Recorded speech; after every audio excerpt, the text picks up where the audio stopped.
आदाब दोस्तों, आज का वीडियो जनहित पे है और मेरी रिक्वेस्ट है कि सभी लोग इसको देखें और जिनके बच्चे बाहर हॉस्टल में रह के पढ़ते हैं वो लोग ज़रूर देखें। हालांकि ये तो अनुसूचित जात के लिए आरक्षित हॉस्टल की बात है जो मैं आज बता रहा हूँ, लेकिन सभी गार्जियंस जिनके बच्चे बाहर रहते हैं वो देखें और वो बच्चों से पता करें कि उनको फैसिलिटीज़ मिलती हैं या नहीं।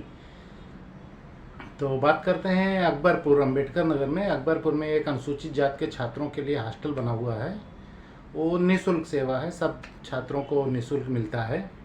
जो जिला समाज कल्याण अधिकारी के अंडर में आता है। लाखों रुपए का बजट उसके लिए सरकार देती है और उसको देख रेख जिला समाज कल्याण विभाग द्वारा ही किया जाता है। वो वहाँ अधीक्षक वगैरह नियुक्त किए गए रहते हैं। मामला ये है कि उस हॉस्टल में बहुत सी खराबियां थी, बहुत सी गंदगी वगैरह और सुविधाओं की कमी वगैरह थी। तो बुद्ध का संदेश करके एक अखबार है, उसके ज़िला ब्यूरो चीफ अर्पित कुमार श्रीवास्तव, इनको कहीं से खबर मिली। वैसे खोजी पत्रकार हैं, ये जाया करते हैं। तो इन्होंने हॉस्टल में जाके उसकी दुर्दशा देखी और वीडियो बनाया, फ़ोटो बनाया और मैं अपने वीडियो में लगा देता हूँ। उन्होंने ये फ़ोटो प्रोवाइड किया है कि क्या क्या वहाँ पे क्या क्या कैसे हैं। शौचालय की सीट सब फूटी हुई है, वहाँ गंदगी है। पानी की टंकी का उन्होंने फ़ोटो भेजा जिसमें कीड़े बजा रहे हैं, उसी पानी की टंकी से लड़के यूज़ करते हैं। और 2 हैंड पंप हैं और भी बहुत से फ़ोटो, सारे फ़ोटो मैं लगा देता हूँ। तो उन्होंने वो देखा, उसके बाद जिला समाज कल्याण अधिकारी से बात की। तो जिला समाज कल्याण अधिकारी ने कहा कि हमें जानकारी नहीं थी इस बात की, लेकिन अब संज्ञान में ले लिया है और हम कोई कार्रवाई करते हैं। उसके कुछ देर बाद अर्पित श्रीवास्तव के पास हॉस्टल के बच्चों का फ़ोन आया कि सर वो जिला समाज कल्याण अधिकारी जी आए थे, 2 घंटा यहाँ बैठे थे, पंखा और कुछ प्लम्बर का काम कराए हैं और बोले जल्दी ही सारी व्यवस्थाएं सही कर दी जाएंगी। तो बच्चों ने अर्पित श्रीवास्तव को बड़ा धन्यवाद दिया। तो अर्पित श्रीवास्तव ने भी जिला समाज कल्याण अधिकारी को थैंक यू बोला है। ये तो रह गई घटनाक्रम। इसका अखबार में भी छपा था, वो अखबार भी लगा देता हूँ, आप लोग देखिएगा। इसके आगे क्या है? प्रकरण ये है कि इस हॉस्टल को जिला समाज कल्याण अधिकारी द्वारा प्रकरण ये है कि इस हॉस्टल का संचालन जिला समाज कल्याण विभाग द्वारा किया जाता है। जिला समाज कल्याण विभाग में ही इसका पूरा बजट आता है, उन्हें ही सब खर्चा करना होता है। वो अधीक्षक नियुक्त किए होंगे। ये विभाग ऐसा होता है, ऐसी चीज़ों पे जो बजट आता है उसको रखे रहते हैं, कोई सुविधा नहीं देते। मार्च महीने में जब फाइनेंशियल ईयर ख़त्म होने वाला होता है तो बिल बाउचर मंगा के सारा पैसा खर्च कर लेते हैं, वो निकाल लेते हैं। ये कराया, पंखा लगाया, लाइट लगाई, मोटर, जनरेटर, फलाना ढिमका सब करके वो निकाल लेते पैसा। सुविधा कभी नहीं देते। अगर कभी कोई ऐसे अर्पित श्रीवास्तव जैसा पत्रकार है, गया, फोटो फाटा खींचा, वायरल किया, अखबार में दिया, तो जाके प्लम्बर और पंखा करा देते हैं। यहाँ इस हॉस्टल में इतनी बुराई नहीं थी। आप बताओ, जहाँ पानी की टंकी लगी है उस टंकी पे ढक्कन नहीं है। बिना ढक्कन के कैसे सेफ्टी? पानी की सफाई नहीं की गई, उसमें कीड़े बजा रहे, फोटो वीडियो में दिख रहा है साफ। उसी पानी से बच्चों को कपड़े धोने हैं, उसी से नहाना है, उसी से खाना खाने वाले बर्तन धोने हैं। पीने के लिए भाई पानी बाहर से ले आएंगे, पकाने के लिए बाहर से ले आएंगे, हलक लाना नहीं उनको। 2 हैंडपम्प भी लगा, इंडिया मार्क का हैंडपम्प, वो चालू ही नहीं है। बताते थे बच्चे की पीला पानी आता था, शिकायत की गई, लेकिन कोई सुनवाई नहीं। बिजली का तो चलो कोई नाम ही नहीं, बिजली की कंप्लेंट करना तो बेवकूफ़ी है। कौन नहीं जानता बिजली के बारे में। जो है पंखों के जल गए तो कौन लगाएगा? जिला समाज कल्याण अधिकारी थोड़ी लगाएगा। उसको तो साल के आखिर में बजट खर्चा करना है, मतलब खारिज कर लेना है। खर्चा क्या करेगा? खर्चा करना तो रोज करे। इसमें सफाई कर्मी भी नियुक्त है। सफाई कर्मी का नाम दुर्गेश है। वो सफाई करता है, कागज में है, सफाई करता है, डेली साफ सफाई का काम करता है। लेकिन रहता कहाँ है? वो जिला पंचायत राज अधिकारी के कार्यालय में रहता है, यहाँ कभी नहीं आता। बच्चों ने बताया सफाई कर्मी यहाँ कभी नहीं आता, हाजिरी नहीं देता। और सिक्योरिटी के बारे में बात करें, पहले गार्ड हुआ करते थे वहाँ। ये जिला युवा कल्याण विभाग होता है ना, वहाँ से पीआरडी के जवानों को गार्ड देते थे कि सुरक्षा करें, बच्चों को ये बाहरी आदमी ना आए, उनकी साइकिल वगैरह छोटी मोटी चीज़ें चोरी ना हो। पीआरडी के जवान को वहाँ ड्यूटी लगाई जाती थी, वो भी हटा ली गई। ये तो जिला युवा कल्याण अधिकारी बताएंगे कि उन्होंने क्यों हटा लिया, उनको पैसा नहीं मिल रहा था या क्या है। पैसा तो जिला समाज कल्याण विभाग से जाना था, चलो ठीक है, उन्होंने गार्ड भी हटा लिया। उस हॉस्टल में एक गार्ड रूम बना हुआ है, जहाँ गार्ड को रुकना है उसमें कौन रुकता है? अनंत कुमार सिंह एक हैं, वो रुकते हैं। वो अपने आप को बताते हैं मैं विकास भवन में सुपरवाइजर के पद पे हूँ। बच्चों को डराते धमकाते हैं। विकास भवन बहुत बड़ा एक ऑफिस होता है, वहाँ बहुत बड़का बड़का अधिकारी बैठते हैं, CDO, DDO, DPRO, PD, कई विभाग के एक्सियन, ये सब बैठते हैं। बहुत बड़ा कार्यालय होता है। वहाँ पे वो सुपरवाइजर हैं, यानी बच्चों तुम लोग डरो हमसे, हम बड़के अधिकारियों बीच में रहते हैं। तो अनंत कुमार जी रहते हैं वहाँ पे गार्ड रूम में, और वो अपना रौला बनाए हैं। हालांकि मैंने लोगों को भेजा है, उनका सही किया जाएगा हिसाब किताब कि वो कितने बड़का अधिकारी के यहाँ रहते हैं और क्या पद है उनका। ये तो हो गया सफाई और सिक्योरिटी का, और सिक्योरिटी गार्ड के कमरे का। पानी का भी आप लोगों ने जान लिया। लेटरिन, टॉयलेट, बाथरूम जो कुछ हैं सबकी टाइल्स फूटी हुई, सब पे कीड़े बजा रहे हैं। ना कोई टाइल्स सही करवा रहा है, ना कोई बाथरूम सही करवा रहा है, कीड़े बजा रहे हैं। तो बच्चे नहाए कहाँ, कपड़े धोए कहाँ? सफाई कर्मी साहब तो जीन्स उन्स पहन के वो DPRO के यहाँ बैठते हैं। जाओगे आप तो पता नहीं चलेगा ये तो भंगी का काम करता है, वो तो लगेगा कोई अधिकारी बड़का बाबू है यहाँ बैठ के। DPRO ऑफिस में सफाई कर्मी ऐसा काम करते हैं, लगता है यही DPRO है। DPRO तो उनके सामने मंगन लगता है, कोई भिखमंगा है। ऐसे ऐसे कपड़े पहन के सफाई कर्मी बैठे रहते हैं। तो ये दुर्गेश जी भी वहीं DPRO कार्यालय में बैठे रहते हैं, और कोई काम करने की जरूरत नहीं, पास में ही है। अगर कभी कोई जांच हो जाए तो जाके झाड़ू उड़ ले खड़े हो जाएंगे। दीवारों का हाल देख लीजिए, फोटो तो सब मैं लगा दिया हूँ, सब देखिए, उसका फैसला कीजिए। अब मसला ये है कि ये विकास भवन के इतने पास होने के बाद अधिकारी इसको जान क्यों नहीं पाते? वो इसलिए नहीं जान पाते कि उसके साथ अनुसूचित जाति लगा है।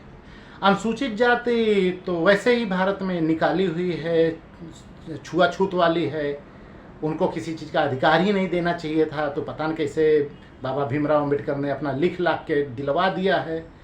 तो चलो वो कानून के हिसाब से पा जा रहे हैं ना, लेकिन उनको इतना रगड़ दो कि भाग जाएं, वो पढ़े लिखे ना।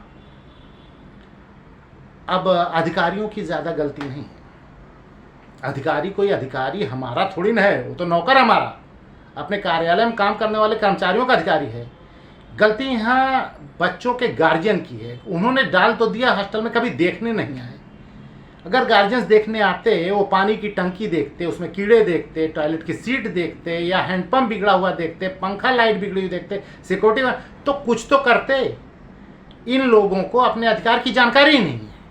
अगर ये जाएंगे भी तो समझेंगे नहीं बड़का साहब गुस्सा जी हैं अगर हम कंप्लेन करें। अरे बड़का साहब के बाप का पैसा है, लाखों रुपया तुम्हारे बच्चों के लिए सरकार देती है, और सरकार अपने घर से थोड़ी लाती है, हमारा पैसा देती है, उसका तुम इस्तेमाल ही नहीं करवा पाते। पत्रकार अर्पित श्रीवास्तव चला के कितने लोग जाएंगे, मैं कितने वीडियो बनाऊंगा? ये तुम्हारा अधिकार है, तुमको लड़ना चाहिए ना। तुम महीने 2 महीने में एक बार चले जाओ। 150 लड़के उनके गार्जियन, महीने में अगर एक लड़के का गार्जियन आए और देख ले, जाके CDO के यहाँ बोले कि सुनो वहाँ फैसिलिटी नहीं मिल रही है, जाके देख के आओ। CDO की हिम्मत नहीं कि कह दे कि तुम मेरे पास कैसे आ गए, और कह दे मुझे बताओ ना, फिर बताऊं कि वो जो आया है वो मालिक है, उसको काम कराना, तुम्हें तनख्वाह दी जाती महीने की उसी का काम करने के लिए। तुम यहाँ जो बैठे हो गुर्राए के, तुमको ये सब देखना कहाँ फैसिलिटी मिलती नहीं, कौन पैसा क्या खा जाता है। लेकिन माँ बाप जाते ही नहीं।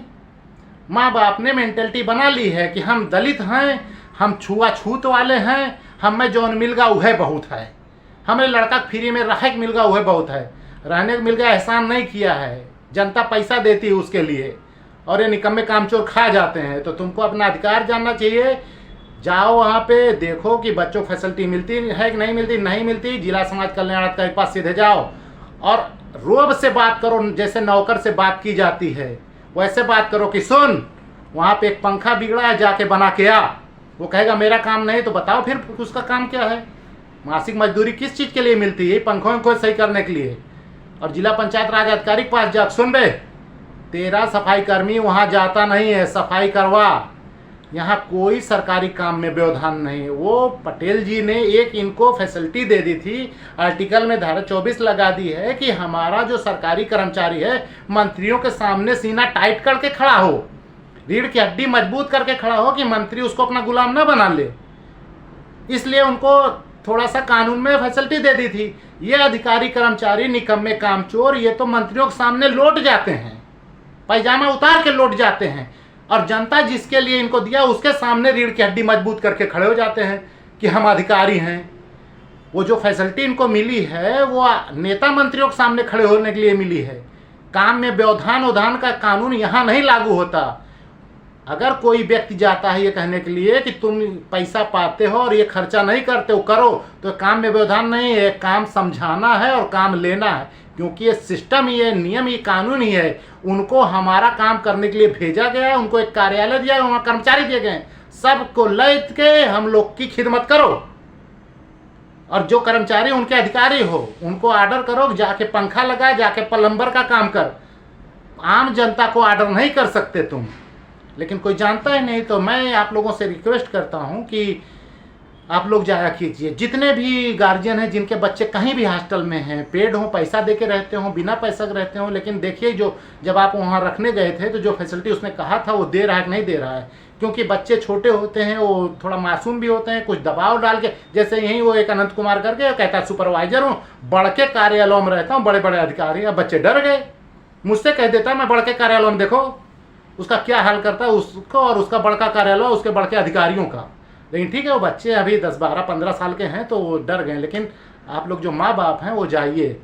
और एक बार फिर मैं अर्पित श्रीवास्तव को धन्यवाद देना चाहूँगा कि कम से कम खोजी पत्रकारिता करने वाले कुछ लोग तो हैं, वरना सब तो दलाली करने लगे। कोई अस्पताल में रुई बांटता है, कोई अस्पताल का कपड़ा धोता है, तो कोई टेंडर फाटा लेता, कोई दीवार की पेंटिंग लेने लगा है और कहेंगे मैं बड़के अखबार में संपादक हूँ और पता न का हूँ, और इनको रिपोर्टर ना कहो और न्यूज़ वाले ना कहो तो जहर खाए ले हैं। तो ठीक है, अर्पित श्रीवास्तव जैसे लोग बधाई के पात्र हैं, और मैं चाहता हूँ जितने लोग भी करते हैं सबको बधाई दी जाए। जो लोग खोजी पत्रकारिता करते हैं, गली गली जा घूम के लाते हैं। बाकी तो वो डीएम साहब के सुबह शाम पीछे पीछे रहते हैं। डीएम साहब आज खांसे, आज पानी पिए, आज कोल्ड ड्रिंक पिए, आज यहाँ गए, आज फीता काटे, रिबन काटे, बस वही अखबार, यही दुनिया है। डीएम साहब आज कितने बजे उठे और कितने बजे सोए, यही दुनिया, ये बड़े बड़े अखबार का ये काम है। बाकी कोई देखता नहीं कौन कहाँ मर रहा है, कौन कहाँ जी रहा है। तो खोजी पत्रकारिता करने वालों को फिर से मेरा सलाम और दुआ कि वो लोग ऐसे करते रहें और उजागर करें और लोगों को उससे फ़ायदा मिले। और इसका तो हाल सुधर जाएगा। अभी सिर्फ थोड़ा सा किए हैं, लेकिन मैं और फॉर्मेट बताऊंगा लोगों को कि कैसे इसकी जांच कराई जाए, कितना बजट आया है, जब से बना है तब से आज तक कितना बजट आया, कितनी बार पंखा बिजली का निकला है पैसा, तब सही होगा। सफाई कर्मी तो 2 लगने पड़ेंगे और PRD के 2 जवान वहाँ लगाने पड़ेंगे, जिला युवा कल्याण अधिकारी को, वरना सारी मुगलई निकल जाएगी। अनंत कुमार, उसका तो मैं किसी से अनुरोध नहीं करूँ हिसाब करो, उसकी तो जांच मैं खुद करूँगा, तब मैं उसको बताऊँगा सुपरवाइजर और बड़का अधिकारी क्या होता है।